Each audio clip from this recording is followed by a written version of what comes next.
Iris Bella tuntut nafkah anak, reaksi Aditya Zoni jadi sorotan.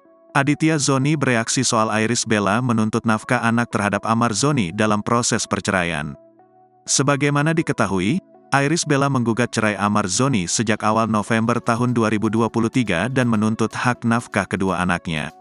Terkait hal tersebut, Aditya Zoni menganggap wajar permintaan dari sang kakak ipar, Iris Bella. Menurutnya, kedua anak Iris Bella adalah tanggung jawab penuh sang kakak meski nantinya telah bercerai dari Iris Bella.